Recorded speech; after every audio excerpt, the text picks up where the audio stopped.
2절에서 17절 말씀을 통해 믿음의 별은 고난의 밤에 빛난다라는 메시지를 증거하겠습니다. 믿음의 별은 고난의 밤에 빛납니다.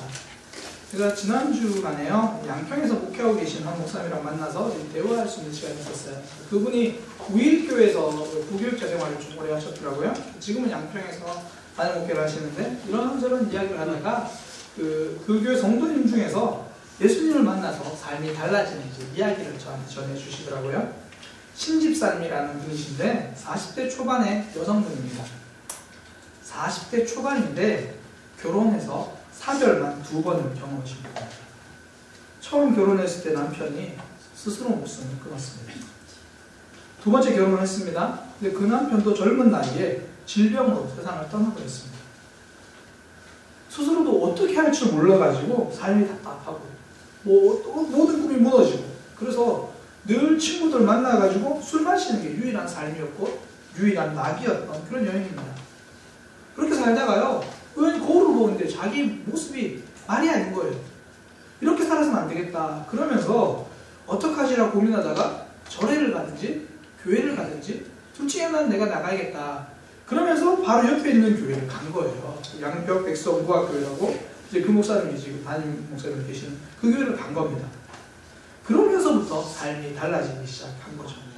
삶의 방향을 찾게 되었다는 이야기를 들었어요. 제가 들으면서 요한복음이 나타나는 사마리아 여인의 현대판 버전이구나, 제가 그런 생각이 들었어요. 처음 교회 올 때와 지금이요, 얼굴색이 완전히 달라졌다는 이야기를 들었습니다. 그러면서 최근에는 새벽기도도 나오기 시작하셨대요. 그래서 목사님 물어보셨대요.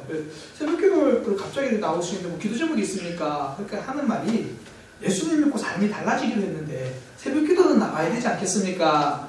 그러면서 나오셨대요. 그러면서 그렇게 예수님 믿고 삶이 달라져야겠다. 인생의 정답을 발견한 거죠.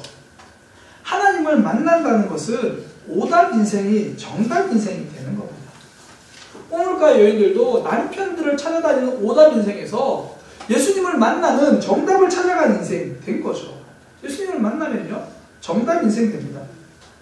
오답을 붙들고 사는 삶은 방황한 삶이지만 정답을 발견한 삶은요, 방향이 결정된 삶입니다.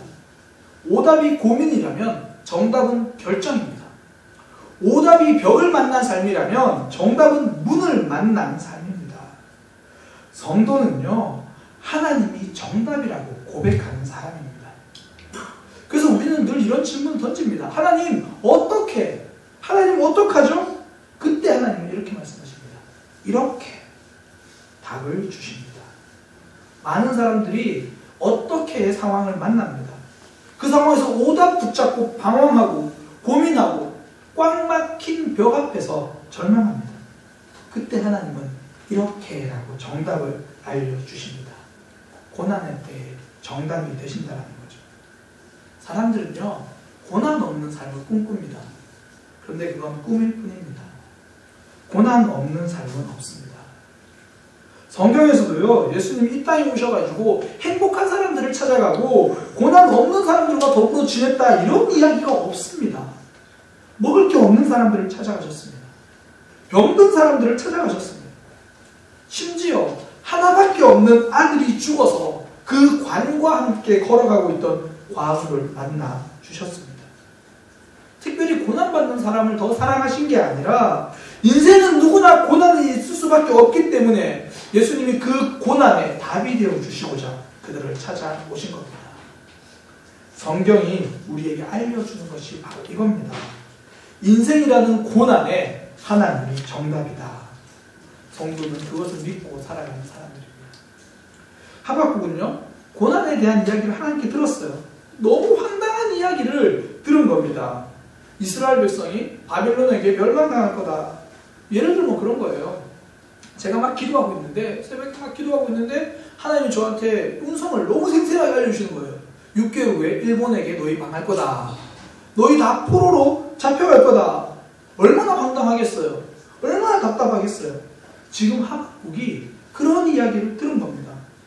더 황당한 건요, 이스라엘을 멸망시키는 나라가 바벨론이라는 거예요. 바벨론은 이방신을 믿는 나라거든요. 하나님, 아무리 그래도 그렇지 이건 아니잖아요. 우리 죄가 크고 이스라엘 백성들이 잘못했으면 우리 안에서 개혁을 해도 되잖아요. 정 아니면 우리 안에서라도 왕을 바꾸고 새로운 왕을 세워주시면 되잖아요. 그런데 우상을 섬기는 나라한테 멸망당합니다. 이런 거죠. 예를 들어 하나님의 교회가 말씀에 바로 살지 못해요. 거룩을 잃어버렸어요. 세상과 조금 더 안 달라요. 그러면 하나님께서 담임 목사를 바꿔서라도 어떻게 해서 그분께서 교회를 새롭게 하면 되는데 그 교회가 홀라당 절에 넘어가 버린 거예요. 지금 이렇게 만드시겠다. 그렇게 이야기를 하시는 거거든요. 이해가 안 되는 거예요. 있을 수 없는 일입니다. 왜 고난인 줄 아세요? 이해가 안 되는 거라서 그래요. 직장에서 사람들이 나를 괴롭히고 힘들게 하고 그게 이해가 안 되는 거예요. 덜컥 찾아온 아픔, 그 질병이 내 삶에서 이해가 안 되는 거예요. 그래서 고난입니다. 고난은 우리의 이해를 기다리지 않습니다. 그 신집사님이라는 분도 본인의 삶에 찾아온 어려움을 이해할 수 없는 거죠. 꿈 같던 결혼 생활이 꿈처럼 사라져버렸습니다. 다시 힘을 내고 결혼 생활 시작했는데 역시 허망하게 사라져버렸습니다. 도저히 이유를 납득할 수 없는 거예요. 도저히 이해할 수 없는 겁니다. 그때 그분은 하나님 앞으로 나왔습니다. 하나님을 붙들었습니다. 그리고 고난 중에 답을 찾았습니다. 절망에서 정답을 찾은 인생이 된 겁니다. 이해할 수 없는 고난을 만났을 때 성도에게 필요한 건요, 하나님을 붙드는 겁니다. 신뢰죠. 성도는 고난 중에서 하나님을 신뢰하는 사람입니다. 하나님이 정답이시기 때문입니다. 신뢰는요, 정답을 붙드는 거예요. 하나님을 신뢰하지 않으면 오답을 붙들고 살아갑니다. 이스라엘 백성들이 그랬거든요. 우상을 섬겼어요. 그들이 우상이 좋아서 섬긴 게 아니라 하나님에 대한 신뢰가 무너졌기 때문입니다. 농사를 지으려고 하니까 하늘을 보는 거예요. 하늘을 보는데 하나님은 비를 안 내려주실 것 같아요. 그러니까 비를 내려줄 만한 우상을 섬기는 거죠. 우상이 좋은 게 아니고 하나님에 대한 신뢰가 없어서 그렇습니다. 신뢰가 없으면요, 오답을 찾는 겁니다. 우리가 주일 지키는 거, 이건 결단으로 되는 게 아니에요. 하나님을 향한 신뢰로 되는 겁니다. 하나님이 내 삶을 책임지신다. 이거 붙들면 주일의 모든 시간을 하나님께 맞추게 됩니다. 그렇지 않으면요, 당장 급한 일 찾아갑니다. 상황이 급한데 하나님, 신앙은 신앙이고 내 삶은 내가 책임져야 될 거 아닙니까? 우리 가족은 내가 책임져야 될 거 아닙니까? 그럼 이 주일날 온전히 드리는 게 어려운 거예요. 어떤 사람은요, 아무리 바빠도 주일에 모임 있고 워크숍 있고 이래도 주일날 나와요. 하나님을 신뢰하는 거죠. 내 삶을 책임지신다 고백하는 겁니다. 2010년도 3월 10일에 고려대학교에 한 대자보가 붙었습니다. 김예슬이라는 학생이 붙인 대자보인데요. 간단히 요약해서 제가 좀 생략하고 이야기하면 이렇습니다. 처음에 이렇게 시작합니다. 오늘 나는 대학을 그만둔다. 아니, 거부한다. 글로벌 세대로 빛나거나 88만원 세대로 빛내거나 그 양극화의 틈새에서 불안한 줄타기를 하는 20대.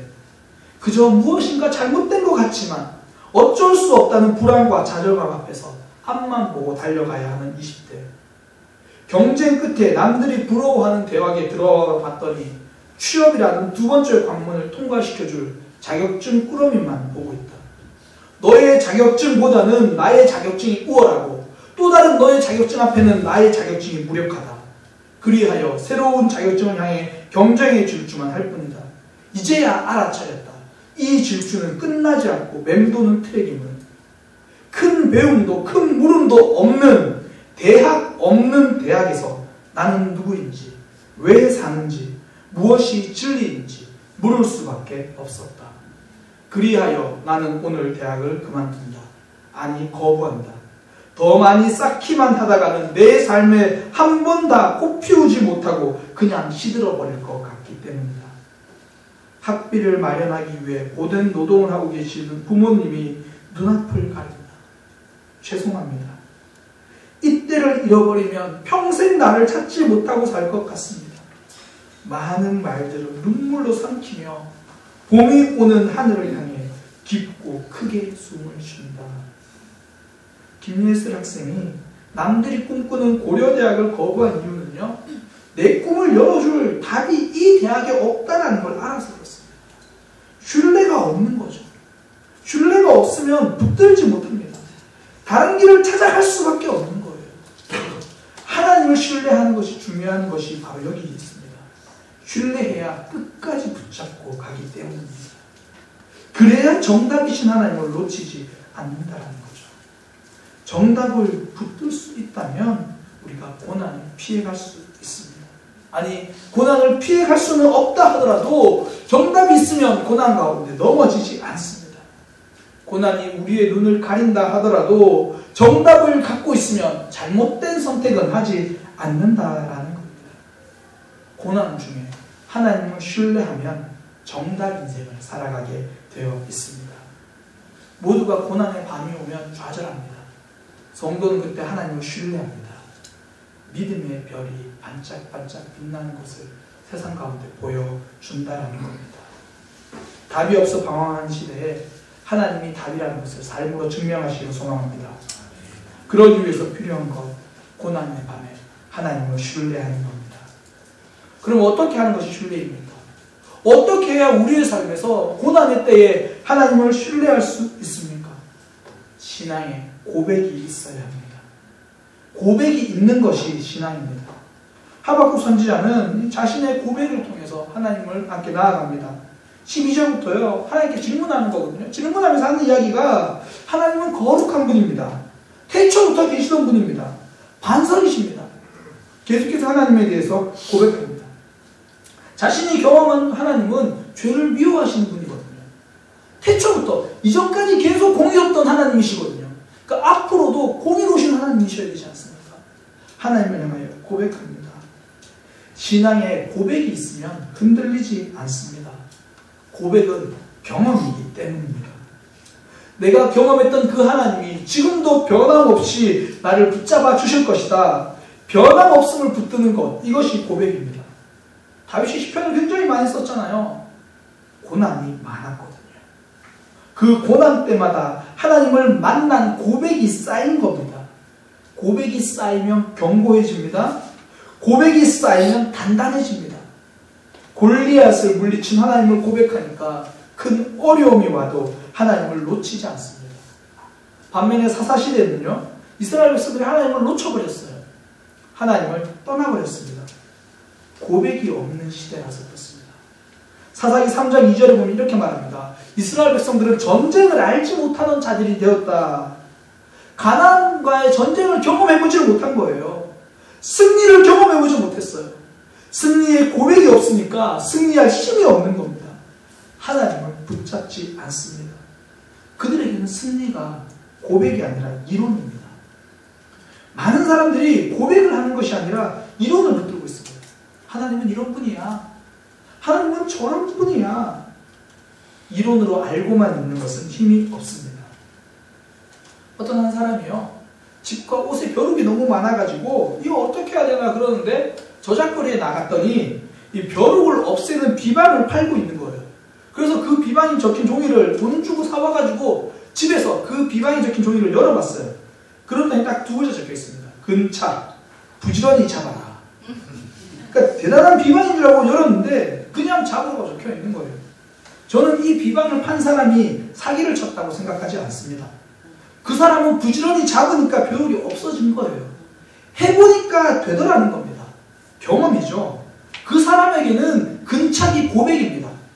그런데 돈 주고 산 사람은요, 근착이라는 글자가 이론입니다. 아니, 그거 누가 몰라? 그거 누가 다 아는 거야? 안 해보면 이론입니다. 경험해보면 고백입니다. 우리의 삶에서도 이런 근착, 늘 그것이 이론인 사람이 있어요. 힘들면 목회자들 많이 찾아오거든요. 목사님, 이런 어려움이 있어요. 이런저런 아픔이 있어요. 쭉 이야기하고 제가 결론적으로 말해줍니다. 기도하시면 됩니다. 기도의 힘을 아는 사람은 기도가 고백이지만 기도의 응답을 경험해보지 못한 사람은 기도가 이론입니다. 기도가 고백인 사람은 기도만큼 힘 있는 게 없는데 기도가 고백이 아니라 이론인 사람은 기도만큼 힘든 게 없습니다. 어릴 때 저와 같이 신앙생활을 한 친구가요, 지금은 제 모교에서 집사님이 되었는데 그 친구가 이제 학생회 부장도 하고 지금은 청년부 부장이라고 들었는데 늘 강조하는 게 있어요. 예배의 성공이 인생의 성공이다. 예배에 성공하는 사람이 인생도 성공한다. 청소년 청년들에게 늘 강조해요. 이거 듣는 아이들은 이론처럼 들려요. 근데 저는 그 친구를 알거든요. 고백입니다. 자신의 삶에서 누리는 은혜가 예배가 회복될 때 누려지는 그 하나님의 축복이라는 것을 그 친구는 삶으로 경험한 거예요. 그 교대 근무하는 친구인데요. 전날 야간을 하고도 주일은 무조건 지켜요. 와서 그냥 자리만 앉아 있는 게 아니라 초롱초롱 눈빛으로 예배하고요. 교사하고요. 기쁨을 섬깁니다. 그 친구한테는 예배가 이론이 아니라 예배가 고백이라서 그렇습니다. 하박국은 그렇게 고백했거든요. 하나님은 거룩한 분입니다. 하나님은 반석이십니다. 누군가에는 이것이 고백이 되어서 힘이 있지만 누군가에는 이게 이론이라서 힘이 없습니다. 내가 경험하지 못한 겁니다. 이론은요, 지쳐있을 때 힘을 주지 못합니다. 이론은요, 고난의 때에 붙잡고 있을 힘이 없습니다. 성경에서 이론적으로 신앙생활 잘했던 사람, 대표적인 사람이 요나예요. 선지자인데도 이론적으로 신앙생활을 했어요. 하나님이 이 니느웨로 가라 그러셨거든요. 그러니까 정반대로 배를 타고 가요. 근데 나중에 여차저차 해가지고 야 너 누구냐 그러니까 이렇게 말해요. 저는 바다와 땅을 지은 하늘의 하나님을 믿는 사람이다. 아니 바다를 지은 분을 믿는다 그러면 배 타고 도망가지 말아야죠. 신앙이 이론이라서 그래요. 신앙이 이론에 그치면 순종하지 못합니다. 주님, 하나님이 주님이십니다. 이거 이론으로 고백하면 따를 생각이 없는 거예요. 하나님이 창조주입니다. 이게 이론으로 그치면 내 삶에 답답한 벽이 왔을 때 기도의 자리로 가지 못하는 겁니다. 한국 교회에 얼마나 많이 성경 공부했었습니까? 그런데 왜 손가락질 받고 있습니까? 성경에 대해서 아는 사람은 많은데 성경대로 사는 사람이 적어서 그렇습니다. 신앙은 연필로 아는 것이 아니라 삶으로 아는 겁니다. 연필로 배우니까 신앙이 머리와 입에만 있는 거예요. 요나 보면요, 말은 정말 잘해요. 나중에 여차저차 해가지고 니느웨로 갑니다. 가가지고요, 이 하나님이 야 너 니느웨 가서 말씀 좀 전해라 그러니까 요나 정말 전하기 싫거든요. 그러니까 막 안 전한다 그러다가 억지로 전해요. 마음은 그래요. 아 니느웨 그냥 망해버려라. 우리나라 괴롭히는 그 나라 망해버려라. 마음은 그런데 하나님이 선포하라고 하니까 야 니네들 회개 안 하면 멸망할 거야. 아 회개하지 마. 속으로 이제 그러는 거예요. 회개하지 마. 그냥 망해버려. 그런데 회개하는 거예요. 회개하니까 하나님께서 용서해 주셨어요. 그때 요나가 얼마나 멋진 말을 하는지 아세요? 하나님 내 이럴 줄 알았습니다. 하나님은 은혜로우시고 자비로우시며 노하기를 더디하시는 분인 줄 내가 알고 있었습니다. 그래서 내가 순종하기 싫었습니다. 아니 그런 분인지 알았으면 너도 사랑해야지. 그런 분인 줄 알았으면 이스라엘 너희부터 회개하고 주님께 돌아와야지. 신앙이 이론인 거예요. 그러니까 전부 남들 보고 하라는 거예요. 신앙이 이론이니까 야 힘들 때는 하나님 붙잡아야 돼. 야 너 그렇게 살면 안 돼. 이론이니까 내 모습이 보이지 않고 남이 보이는 거예요. 나랑 상관없는 이야기입니다. 고백이 아니면 힘이 없습니다. 그러니 고난에 조금만 바람이 불어도요 놓아버리는 거죠. 중국의 고전 중에 장자라는 책이 있습니다. 그 장자에 이런 이야기가 있어요. 주평만이라고 하는 똑똑한 사람이 더 똑똑한 지리익이라는 사람에게 용을 잡는 법을 배웠다. 전 재산을 다 털어서 3년 동안 열심히 배웠더니 드디어 용을 잡을 수 있는 기술을 배웠다. 그런데 쓸모가 없었다. 용이 없거든요. 기도에 대해서 많이 배워도 기도가 없으면 아무 소용이 없었다. 기도는 내려놓는 겁니다. 기도는 하나님 붙잡는 겁니다. 기도는 고백하는 겁니다. 많이 배웠어요. 그런데 기도 생활이 없습니다. 삶이 없는 이론은 많이 배울수록 더 무겁고 더 지칠 뿐입니다. 직접 해봐야 고백이 되는 거예요. 제자들 중에서 무리를 걸어본 제자는 딱 한 명 베드로예요. 예수님이 무리를 걸어오시는 거 보고 예수님 저도 한번 걸어보고 싶어요. 거기 베드로 말고도 많았거든요. 그런데 해보겠다고 하는 베드로만 걸었습니다. 보고만 있지 않고 해본 거예요. 물을 걷는 방법을 설명하고 글자로 배운 게 아니라 해본 거예요. 그러니 베드로에게 예수님은 감격입니다. 그러니 베드로에게 예수님은 기적입니다. 베드로 물어보세요. 그 나오는 말이 이론인가? 고백이죠. 능력이죠. 교회 오래 다녀도 이론으로 그치면 우리의 삶이 신앙이 힘이 없는 거예요. 여름 되면 영동고속도로 주차장이 된다 그러죠? 전부 동해안으로 간다고. 동해안으로 사람들 굉장히 많이 몰려요. 너도 나도 가니까 따라갑니다. 음식점을 가도 그래요. 이게 두 음식점 있으면 자리 많은 데는 안 가요. 이 사람들 줄 서 있는 데 가요. 맛집 가고. 내가 잘 몰라도 사람들 줄 서 있는 데 가요. 사람들이 많이 가는 곳에 그런 이유가 있다고 믿는 거죠. 다른 사람들의 판단을 믿는 거예요. 생전 얼굴도 본 적 없고 이름도 성도 모르는 그들을 믿고 따라가는 거예요. 우리 이제는 하나님 믿고 한번 해봤으면 좋겠습니다.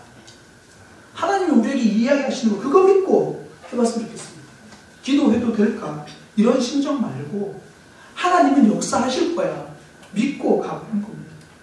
예배 시간, 사랑, 용서 될 거야? 정말 될 거야? 하나님 믿고 해보시길 바랍니다. 신앙이 점프하기 위해서는 하나님께 나와서 기도하고요.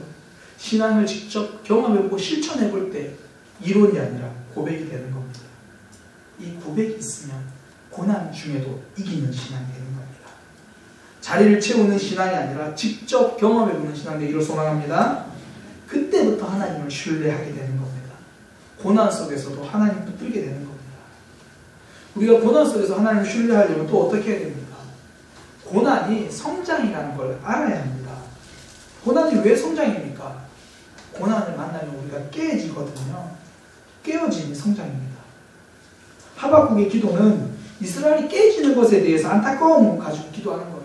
뒤에 보면 하나님은 의로운 자들, 이스라엘 백성들이 지금 삼켜집니다. 바벨론이 낚시로 고기를 잡듯이 그물로 막 끌어모으듯이 지금 하나님의 백성들을 포로로 잡아간다고 하잖아요. 멸망시킨다고 하잖아요. 깨어짐을 이야기해요. 그런데 이스라엘에게 필요한 건 깨어짐입니다. 우리는 그래요. 하나님, 나는 깨어지지 않고도 변할 수 있어요. 나는 깨어지지 않고도 성공할 수 있어요. 깨어지지 않고도 성공할 수 있다면 하나님이 고난을 허락하지 않았을 겁니다. 사람은요, 깨어지지 않으면 성장하지 않습니다. 이삭은 우물을 여러 번 양보해야만 했습니다. 깨어짐의 순간이죠. 그 깨어짐을 통해 신앙이 성장합니다. 아브라함은 이삭을 오랫동안 기다려야 했습니다. 기다림의 시간이 자신의 계획이 깨어지는 순간이었습니다. 마지막에 이삭을 바치라고 합니다. 마지막까지 깨어지기를 원하셨습니다. 그리고 신앙이 점프합니다. 노아는 마른 하늘 아래서 배를 만들고 땡볕에서 사람들 손가락질을 받으며 배를 만들어야 했습니다. 어쩌면 삶의 모든 시간을 거기에만 투자했을 거예요. 깨어짐의 시간입니다. 그리고 구원을 경험했습니다. 성장했다는 겁니다. 깨어짐이 성장하는 거예요. 심리학자들도 그걸 이렇게 표현해요. 회복 탄력성. 고난 덕분에 사람들이 더 강하게 뛰어오른다는 거죠. 성장한다는 거죠. 그래서 성도는요, 때문에로 살지 않고 덕분에로 살아갑니다. 나를 힘들게 만든 남편 때문에 내가 신앙생활 못하겠다가 아니라 나를 힘들게 하는 가족 덕분에 내가 기도의 자리를 지킬 수 있었다라는 겁니다. 나를 아프게 하는 저 사람 때문에 나는 교회 안 갈 거야가 아니라 나를 아프게 하는 저 사람 덕분에 사랑이 무엇이고 예수님의 마음이 무엇인지 알았다라고 고백하는 겁니다. 덕분에 교회에 다니는 겁니다. 성도는 고난이 덕분임을 볼 수 있는 눈이 있습니다. 아니, 이 눈이 없으면 믿음이라도 있어야 됩니다. 내 고난은 덕분이다. 하나님이 침묵하시지 않기 때문입니다. 이스라엘은 이제 바벨론에게 잡혀가거든요. 나라가 다 깨져요. 심지어 예루살렘 성전까지 볼까요? 하나님을 예배하는 곳이잖아요. 하나님을 높이는 곳이잖아요. 거기만큼은 안 무너질 거라고 생각을 하거든요. 고난은요, 항상 우리가 생각하는 그 이상으로 찾아와요. 이건 좀 안 건드렸으면 좋겠는데 사단은 그거 넘어온다는 거예요. 우리가 딱 서 있으면 이 파도가 와도 발만 적시면 좋겠고 다리만 적셨으면 좋겠는데 고난이라는 파도는 기어이 우리 어깨를 넘고 우리 머리까지 다 적시고 맙니다. 그렇게 예루살렘 성전이 무너지고 났어요. 무너졌습니다. 그 무너진 덕분에 신앙은 세워졌습니다. 형식적인 신앙이 깨어지고 나니까 새로운 신앙이 일어났습니다. 누구나 찾아오는 고난 속에서 성도는 하나님의 일하신 덕분에 정답을 찾아갈 수 있게 된 겁니다. 그래서 고난은요, 멈춤의 시간이 아니라 자라는 시간입니다. 고난이 결말이 아닙니다. 성장하는 과정입니다. 성도가 고난을 겪을 수 있는 이유는요, 긍정의 힘이 아니라 과정의 힘이에요. 깨어짐의 과정이다, 성장해가는 과정이다, 이거 아는 거예요. 지금도 이 깨어짐의 과정에 있는 분들 있잖아요. 질병으로, 가정 문제로, 직장에서 여러 가지 답답한 미래 때문에 이 과정 중에 있잖아요. 그때 하나님은 이 아픔을 통해서 저와 여러분을 새롭게 만들어 주실 겁니다. 그 고난 덕분에 단단해질 것이고요. 그 고난 덕분에 싱싱해질 것입니다. 그 고난 덕분에 기도의 사람이 될 겁니다. 그래서 성도는요, 고난도 경쟁력입니다. 이 고난 가지고 하나님을 붙드는 거예요. 이스라엘 백성들이 고난이 없었으면 회개하지 않습니다. 자기들 자신을 돌아보지 않아요. 그리스 철학자 세네카가 이렇게 얘기했어요. 집에서 가장 만나보기 어려운 사람은 다름 아닌 자기 자신이다. 사람들은 자신을 돌아보지 않습니다. 그런데 고난이라는 거울을 만나면요, 내 모습을 보는 거예요. 아, 내가 이렇게 살았구나. 내가 이런 모습으로 살았구나. 그 신집사님도 고난이 없었으면 하나님 앞에 자신을 돌아볼 생각이 없었을 겁니다. 더없이 아픈 과거고 더없이 아픈 삶이지만 그 덕분에 인생의 정답을 발견하게 된 겁니다. 자신을 깨버리고 진짜 자신을 만나게 된 거죠. 저는 그래서요, 우리 하나님을 조각가라고 생각합니다. 천재 조각가 미켈란젤로가 이런 얘기 했잖아요. 제가 이전에도 한번 말씀드렸는데 사람들이 놀랐어요. 당신은 어떻게 이 대리석에서 아름다운 천사를 조각해냅니까? 그때 미켈란젤로가 이렇게 말하죠. 저는 대리석 안에 있는 천사를 보았고 그가 나올 때까지 돌을 깎았을 뿐입니다.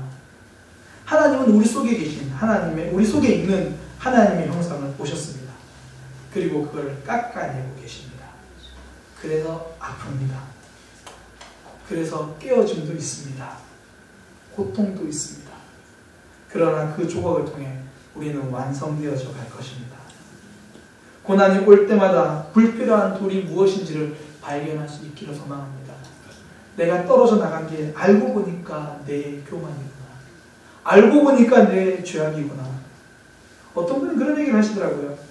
퇴직하고 나서 보니까 이전에 어떤 일을 했던지, 이전에 뭘 했든지 그거 별로 안 중요하더라. 그렇게 고백하는 거예요.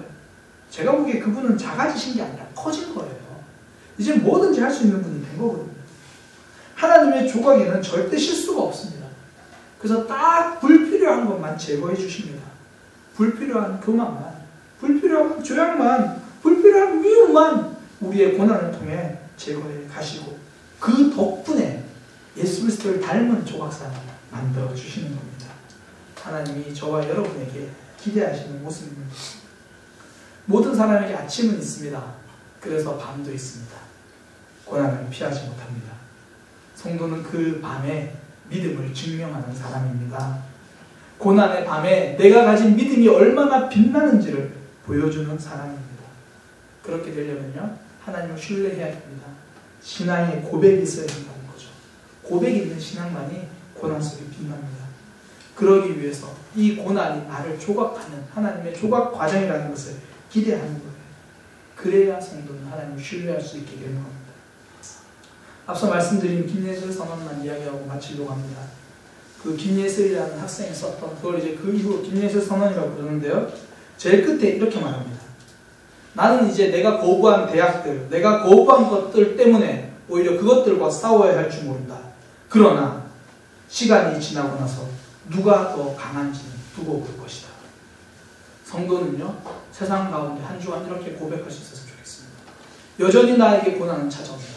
그러나 하나님이 붙드시는 나와 고난, 누가 더 강한지 두고 볼 것이다. 하나님은 우리에게 은혜를 주셔서 승리하게 만들어 주실 겁니다. 우리 찬양으로 이 승리를 고백했으면 좋겠습니다. 내게 허락하신 시련을 통해 나는 더욱 강해질 것이고 나에게 찾아온 어려움을 통하여 하나님 나를 점프하게 하실 겁니다. 하나님 나를 붙들어 주옵소서.